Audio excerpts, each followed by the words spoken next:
એ અનુસાર સજા થાય.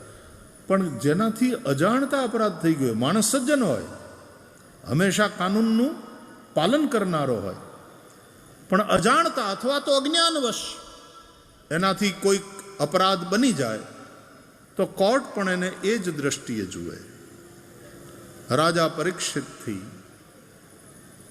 અજાણતા અપરાધ થયો, સોનાનો મુકટ માથે મૂકી, અને જરાસંધનો મુકટ હતો એ વખતનો, પડ્યો હતો ખજાનામાં, અત્યાર સુધી કોઈએ પહેર્યો નહોતો. આજે રાજાએ ખબર નહીં કેમ એને પહેરવાની ભૂલ કરી. જરાસંધે તો બધું અનિતિથી જ ભેગું કર્યું હતું. પાંડવોએ રાજસુ યજ્ઞ કર્યો ત્યારે જરાસંધને જીતી લીધો. ભીમસેને જરાસંધનો ઉદ્ધાર કર્યો અને પછી જરાસંધના દીકરા સહદેવને ગાદી આપી. પણ એ સમયે જરાસંધનો આ મુકુટ બીજા બધા ધનની સાથે સાથે પાંડવોના ખજાનામાં આવ્યો. વપરાઈ ગયું હોત બધું યજ્ઞમાં તો વાંધો નહીં, કેમ પણ ખબર નહીં આ મુકુટ રહ્યો બેલેન્સમાં, પડ્યો તો એમને. હજી સુધી કોઈએ પહેરવાની ભૂલ નહોતી કરી. આજે પરીક્ષિતથી એ ભૂલ થઈ એટલે માથે કલયુગ સવાર થયો અને રાજા શિકારે ગયા. માથે કળિયુગ સવાર થાય ને ત્યારે કથામાં ન જાય, માણસ ક્લબમાં જાય, જુગારની ક્લબમાં. એ શ્રી કૃષ્ણના મંદિરમાં ન જાય, એ સિનેમા થિયેટરમાં પહોંચે. હારા સિનેમાનો કોઈ વિરોધ નથી, પણ નહીં તો બહુ મગજ બગાડે એવું બધું છે. શિકાર ખેલવા ગયા રાજા. મધ્યાહ્ન સમય થયો, કંઈક નિર્દોષ પ્રાણીઓને માર્યા શિકારમાં. હિંસામાં કલી છે. ભૂખ્યા તરસ્યા રાજા પરીક્ષિત શમિક ઋષિનો આશ્રમ જોયો, આવ્યા. કોઈ હતું નહીં આશ્રમમાં. શમિક ઋષિ પણ સમાધિમાં બેઠા હતા. રાજાનું સ્વાગત થયું નહીં, કોઈએ પાણીનું પણ પૂછ્યું નહીં. ક્રોધ આવ્યો, મારું અપમાન છે આ. મોટા માણસો હોય ને એને સન્માન ન મળે નહીં, અપમાન ગણી લે. સામાન્ય માણસો એ ત્યારે દુઃખી થાય જ્યારે એનું કોઈ અપમાન કરે, પણ સો કોલ્ડ મોટા માણસો તો ત્યારે દુઃખી થઈ જાય જ્યારે એને યોગ્ય સન્માન ન મળે. હવે આ રોગ વધારે ખતરનાક છે. મારું સન્માન ન થયું, મને કોઈ પૂછ્યું નહીં, હું રાજા છું. આ રાજા છું, આ મદમાં કલિયુગ છે. જે કલિયુગના સ્થાન છે એના દર્શન થશે આ જગ્યાએ. ક્રોધમાં ભરાયેલા રાજા પરીક્ષિતે વિચાર કર્યો, આ ઢોંગ કરે છે આ ઋષિ સમાધિનો. બોલો, સજ્જનને પણ દુર્જન માનતા થઈ છીએ આપણે. ક્રોધ થાય, કોઈના પ્રત્યે દ્વેષ થાય. દ્વેષ થાય ને ત્યારે સામે વાળાના સદગુણ પણ આપણને દુર્ગુણ દેખાય, અને કોઈના પ્રત્યે રાગ થઈ જાય, મોહ થઈ જાય, ત્યારે એના દુર્ગુણ પણ આપણને સદગુણ લાગવા માંડે. એટલે રાગ અને દ્વેષ એ સમ્યક દર્શન થવા દેતા નથી. જેણે સાચું દર્શન કરવું હોય એ રાગ અને દ્વેષથી મુક્ત થાય તો જ એ ખરા અર્થમાં સત્યના દર્શન કરી શકે. આ ઋષિ સમાધિનો ઢોંગ કરે છે. એક મરેલો સર્પ જોયો. રાજાએ પોતાના ધનુષ્યથી એ સર્પને ઉઠાવી અને સમાધિમાં બેઠેલા ઋષિના ગળામાં નાખ્યો. ઋષિ સમાધિસ્થ હતા, સમાધિસ્થ જ રહ્યા, અને રોષમાં રાજા ત્યાંથી જતા રહ્યા. આ દ્રશ્ય કોઈએ જોયું, અને શમિક ઋષિનો દીકરો શૃંગી નદીમાં નાતો તો, સ્નાન કરતો હતો, ગાયત્રી જપ કરતો હતો. ત્યાં જઈને કહું, એ श्रृंगी, तू यहां स्नान साधन कर रहा है और वहां तेरे पिता के गले में किसी राजा ने सर्प डाल दिया. राजा ने? बोले हाँ, बिल्कुल राजा जैसा था. ऋषिपुत्र ने क्रोध આવ્યો. કોઈ બીજા આવો અપરાધ કરે તો આપણે જઈને રાજાને ફરિયાદ કરીએ, રાજા એને દંડ આપે. પણ સ્વયં રાજા જો આવું કરે, વાડ ચીભડા ગળે, તો કોને કહેવાનું?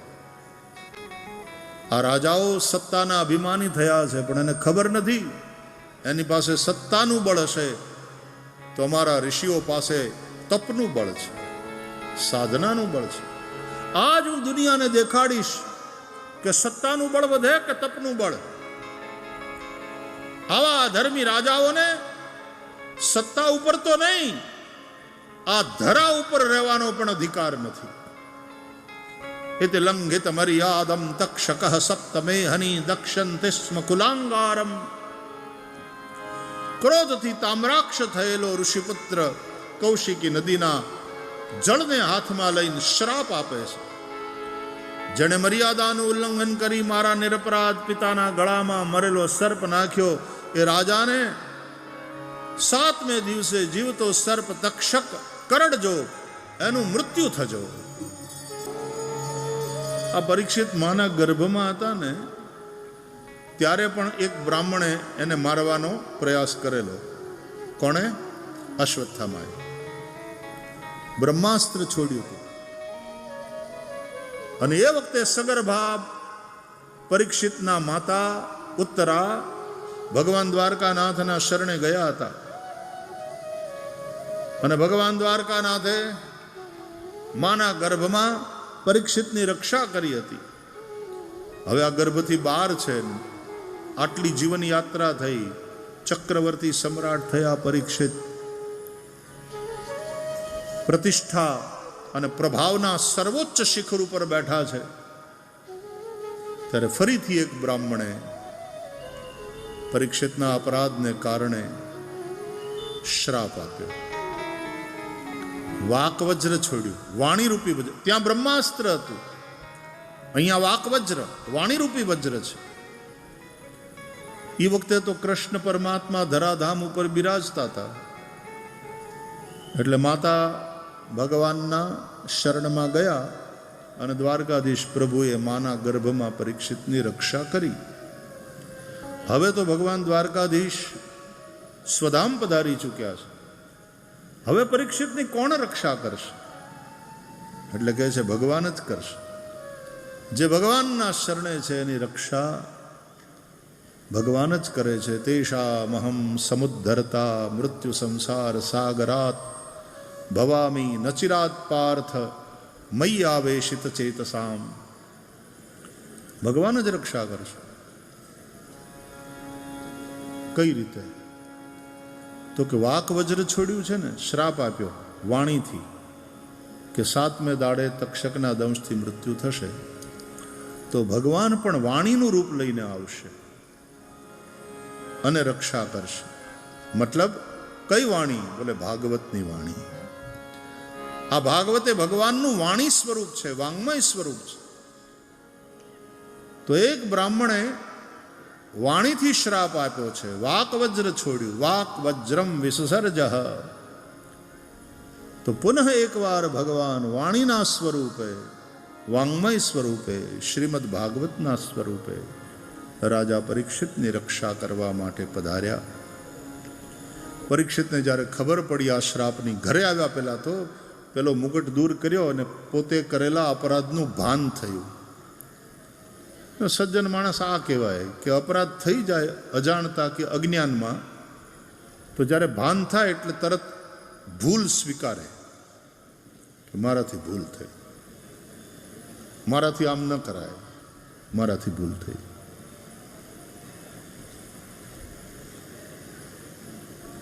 તકલીફ એ છે કે માણસ ભૂલ ન સ્વીકારે ને તો ભૂલની હારમાળા સર્જાય.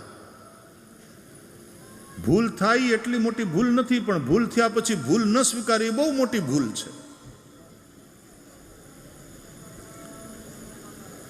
આપણે પૂજા ઇત્યાદિ કરીએ તો પણ છેલ્લે બોલીએ છીએ અપરાધ સહસ્રાણી ક્રિયંતે હર્નિશમ મયા દાસોયમિતિ મામ મત્વા ક્ષમસ્વ પરમેશ્વર. અહીંયા રાજા પરીક્ષિતે ભગવાન પાસે પોતાની ભૂલ સ્વીકારી, પણ ક્ષમા ન માગી, દંડ માગ્યો, સજા માગી કે પ્રભુ હું ક્ષમાને પાત્ર નથી, મને આ અપરાધની સજા કરો. હું ચક્રવર્તી સમ્રાટ, મારાથી આ ભૂલ થઈ, હવે આ સત્તા ઉપર બેસવાની યોગ્યતા હું ગુમાવી ચૂક્યો છું. રાજાએ એ જ ક્ષણે સત્તાનો ત્યાગ કર્યો.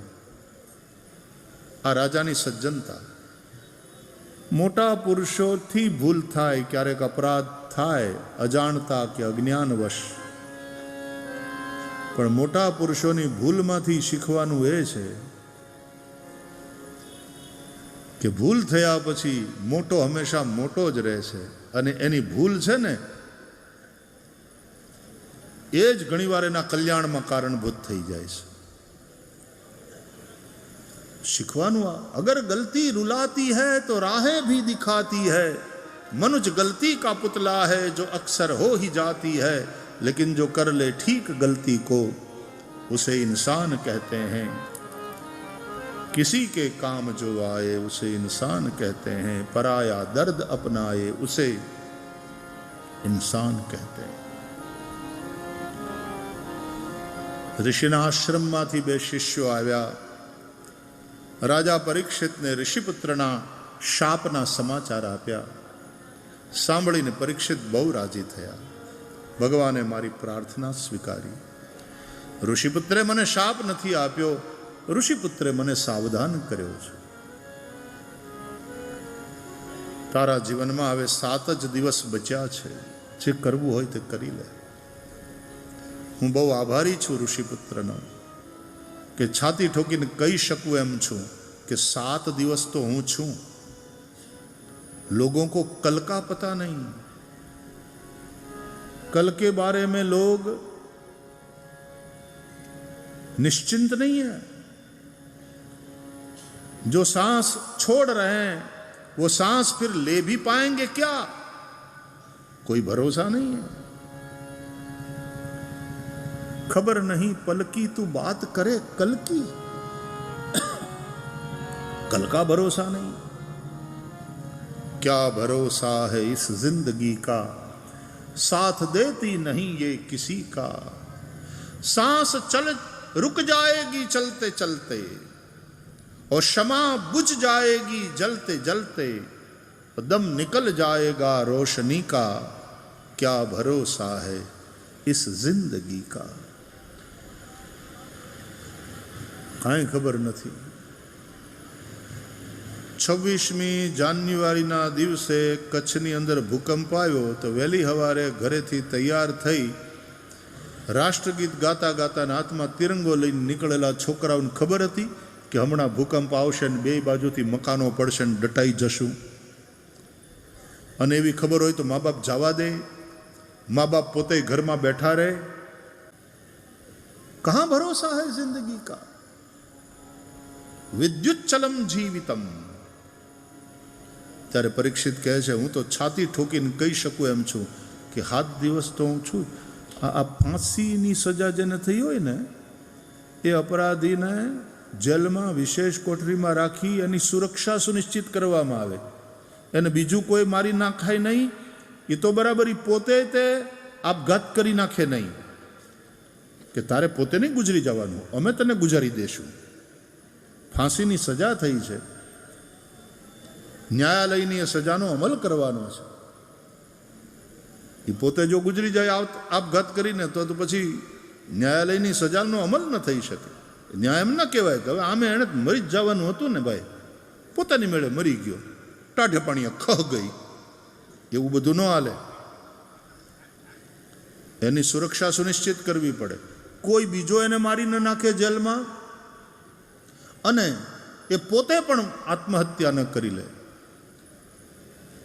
એટલે રાજા પરીક્ષિત કહે છે ભાગવતમાં, સુખદેવજીની ચિંતા કરતા હતા ને તે કંઈ ખાધું નથી પીધું નથી. અરે કે મારે ચિંતા નહીં કરો, તક્ષકના સિવાય મારું કોઈ રીતે મૃત્યુ થાય એમ નથી. કારણ કે એવું કાંઈ થાય તો ઋષિપુત્રનો શાપ મિથ્યા થઈ જાય. એટલે બાપજી આપ ચિંતા ન કરો, આપ હરિકથા સંભળાવો. હું એકદમ ખુશ છું, એકદમ પ્રસન્ન, મારું મન ભગવાનમાં લાગેલું છે આપના આશીર્વાદથી. બીજી કોઈ રીતે મારા પ્રાણ નહીં જાય. તો રાજા પરીક્ષિતને થયું 7 દિવસ તો હું છું જ, ખાતરી થઈ ગઈ. પોતાના દીકરા જન્મે જઈને ગાદી સોંપી દઈ. રાજા પરીક્ષિત કે આ શરીરથી ભૂખ અને તરસ સહન ન થયા એટલે પાપ થયું ને. તો હવે જ્યાં સુધી આ શરીર છે ત્યાં સુધી કાંઈ ખાવું નથી, કાંઈ પીવું નથી. શરીરને ભૂખ્યું અને તરસ્યું રાખીશ. અનશન લઈ રાજા પરીક્ષિત ગંગાના કાંઠે ગયા. ગંગા સ્નાન કરી વડલાના ઝાડની નીચે બેસી ગયા. પરબ્રહ્મનું ચિંતન કરે છે. ખબર પડી આજુબાજુના આશ્રમોમાં રહેનારા ઋષિમુનિઓને કે સમ્રાટ પરીક્ષિતને શાપ થયો છે અને બધું જ છોડી અનશન લઈ અને અહીંયા ગંગાને કાંઠે આવીને બેઠા છે. આશ્રમોમાંથી ઋષિમુનિઓ નીકળ્યા. રાજા પરીક્ષિત જ્યાં બેઠા હતા ત્યાં આવ્યા. રાજા પરીક્ષિતે બધા જ સંતોને મહાપુરુષોને દંડવત કર્યા. સ્વાગત કર્યું વાણીથી. પધારો ઋષિઓ, બહુ કૃપા કરી. અરે રે કે મહારાજ, અમને ખબર પડી કે તમને શ્રાપ થયો છે, બધું છોડીને તમે અહીંયા આવ્યા, બહુ ખોટું થયું. અરે કે મહારાજ, આપના જેવા મહાપુરુષોનો સત્સંગ, ભગવાનનું પ્રત્યેક વિધાન મંગલમય હોય છે. કશું જ ખોટું નથી થતું મારા વાલાના રાજમાં. જે થયું સારું થયું. એને કારણે તો મારો સંસાર છૂટ્યો. એને કારણે જ તો તમારા બધા સંતોના દર્શન થયા. આ ગંગાનો કિનારો મને પ્રાપ્ત થયો. હે ઋષિઓ, આપને પ્રણામ કરું છું અને પૂછું છું કે જેનું મૃત્યુ નજીક હોય એણે શું કરવું જોઈએ? મારું માર્ગદર્શન કરો. મૃત્યુ સમીપ હોય ત્યારે વિશેષ રૂપે શું કરવું જોઈએ અને દરેક જીવનું જીવન દરમિયાન સામાન્ય કર્મ શું છે, કર્તવ્ય શું છે, માર્ગદર્શન કરો. આ બે પ્રશ્નના જવાબમાં મોટા મોટા જ્ઞાની અને તપસ્વી ઋષિઓ ત્યાં હતા હાજર, પણ કોઈ રાજા પરીક્ષિતના ગુરુ થવા તૈયાર ન થયું. પરીક્ષિત રાજાનો ત્યાગ અમારા ત્યાગથી પણ વધીને છે. અમે કંદમૂળ ફળ તો ખાઈએ છીએ, એને તો એ છોડ્યા. અમે ગંગા જળ તો પીએ છીએ, રાજા પરીક્ષિતે તો અન્નજળનો ત્યાગ કર્યો છે. વળી 7 જ દિવસમાં રાજા પરીક્ષિતને મુક્તિ આપવાની ખાતરી કોણ આપે? અને ત્યારે જો મારો વાલો કેવી વ્યવસ્થા કરે છે. જરૂરિયાત ઊભી થાય ને એટલે એનું સમાધાન પણ આ પરમ અસ્તિત્વ શોધે છે, તમને પ્રાપ્ત કરાવે છે. તત્ર ભવત ભગવાન વ્યાસપુત્રો યદૃચ્છયા ગામ અટમાનો નપેક્ષઃ અલક્ષલિંગો નિજલાભ તુષ્ટો વૃતશ્ચ બાલૈરવધૂત વેશઃ તમ દ્વ્યષ્ટવર્ષં સુકુમાર. ત્યાં અચાનક ભગવાન સુખદેવ પ્રગટ થયા. બોલીએ સુખદેવજી મહારાજ કી, સુખદેવ ભગવાન કી. ત્યાં સુખદેવ આવ્યા એમ નહીં, ત્યાં સુખદેવ પ્રગટ થયા. તો સુખદેવના રૂપમાં હકીકતમાં કોણ પ્રગટ થયું? કે ભગવાન પ્રગટ થયા સુખદેવના રૂપમાં.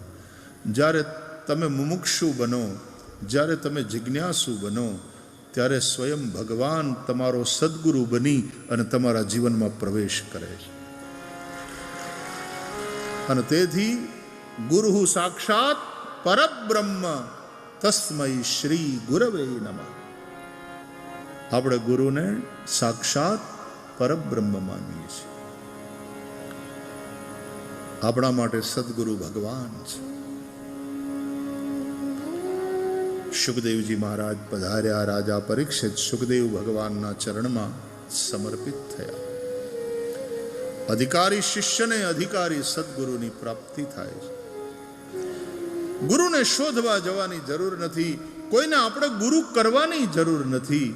જરૂર છે સાચા શિષ્ય બનવાની, અધિકારી શિષ્ય બનવાની, સમર્પણની તૈયારીની. તો અધિકારી સદગુરુ આપણા જીવનમાં આવે જ છે. અધિકારી સદગુરુ પ્રાપ્ત થાય જ છે. આવો જરા બે કડી.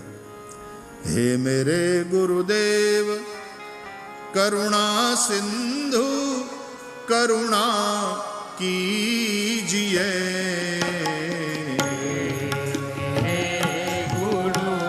अपने अपने सदगुरु को याद करते हुए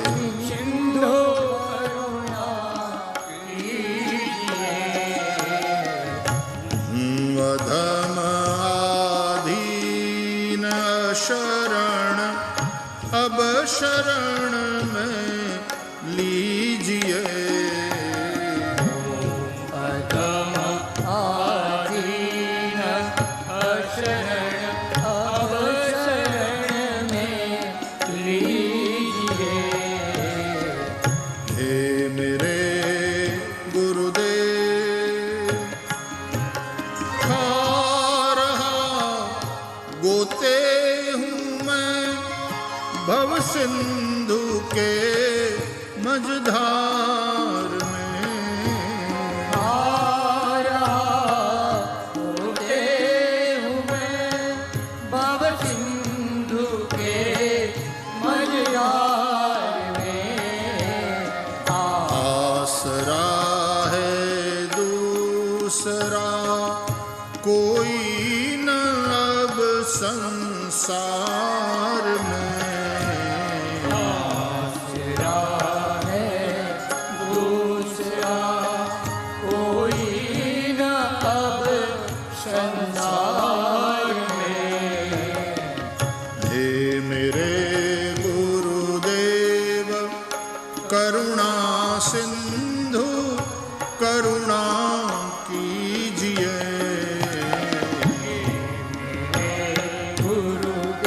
देव पाप बोझे से लदी नैया भंवर में आ रही।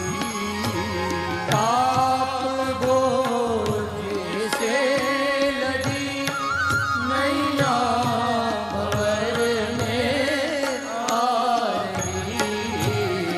नाथ दौड़ो अब बचाओ जल्द डूबी जा रही। नाथ दौड़ो अब बचाओ जल्द डूबी जा रही। हे मेरे गुरुदेव करुणा सिंधु करुणा कीजिए। गुरुदेव करुणा सिंधु करुणा कीजिए। हे मेरे गुरुदेव। સુખદેવજી જેવા સમર્થ સદગુરુ જન પ્રાપ્ત થાય પછી ભગવાનનો ભેટો થવામાં શું વાર લે? સુખદેવ ભગવાને ભાગવતના દ્વિતીય સ્કંદથી ઉપદેશનો આરંભ કર્યો છે. વરીયાન એષતે પ્રશ્ન કૃતો લોકહિતમ નૃપ આત્મવિદ સંમત પુંસામ. જ્ઞાન ચર્ચા કરી સુખદેવજીએ. જ્ઞાનથી જ મુક્તિ સંભવ છે. જ્ઞાન માટે એક તો મનની એકાગ્રતાની જરૂર પડે, બીજું ચિત્તની શુદ્ધિની જરૂર પડે, અને ત્રીજું આ બુદ્ધિ રહીને એના દ્વારા મંથન કરવાનું. મનોનુસારીણી બુદ્ધિને મનીષા કહેવાય. એ મનીષાની મથાની લઈ અને મંથન કરવાનું, ત્યારે જ્ઞાનરૂપી નવનીત પ્રગટ થાય. એટલે 2 અધ્યાયમાં ધ્યાનની વાત કરી સુખદેવજીએ, જેના દ્વારા મન એકાગ્ર થાય. સ્થૂલ ધ્યાન, સૂક્ષ્મ ધ્યાનની વિધિ બતાવી છે. 2 અધ્યાયમાં ચિત્ત શુદ્ધિનું વર્ણન છે. 1 અધ્યાયમાં શ્રોતાઓના ચિત્તની શુદ્ધિનું વર્ણન. 4થા અધ્યાયમાં, બીજા સ્કંદના 4થા અધ્યાયમાં વક્તાના હૃદયની શુદ્ધિનું વર્ણન છે. એ જગ્યાએ જ સુખદેવજીએ મંગલાચરણ કર્યું છે. અને પછીના 6 અધ્યાયમાં મનનની કથા છે. મંથન. એમાં જ બ્રહ્માજીએ જે ચતુશ્લોકી ભાગવત દેવર્ષિ નારદને કહ્યું એની કથા. આમ તો આખું ભાગવત માત્ર 4 શ્લોકમાં છે. પહેલો શ્લોક, અહમેવા સમેવાગ્રે નાન્યદ્યત સદસત્પરમ પશ્ચાદહમ યદેતચ્ચ યો વશિષ્યેત સોસ્મ્યહમ. બીજો શ્લોક, ઋતેર્થમ યત પ્રતીયેત ન પ્રતીયેત ચાત્મનિ તદ વિદ્યાદાત્મનો માયામ યથા ભાસો યથા તમઃ. ત્રીજો શ્લોક, યથા મહાંતિ ભૂતાની ભૂતેષુ ચાવચેષ્વનુ પ્રવિષ્ટાન્ય પ્રવિષ્ટાની તથા તેષુ ન તેષ્વહમ. ચોથો શ્લોક, એતાવદેવ જિજ્ઞાસ્યમ તત્વ જિજ્ઞાસુનાત્મનઃ અન્વય વ્યતિરેકાભ્યામ યત સ્યાત સર્વત્ર સર્વદા.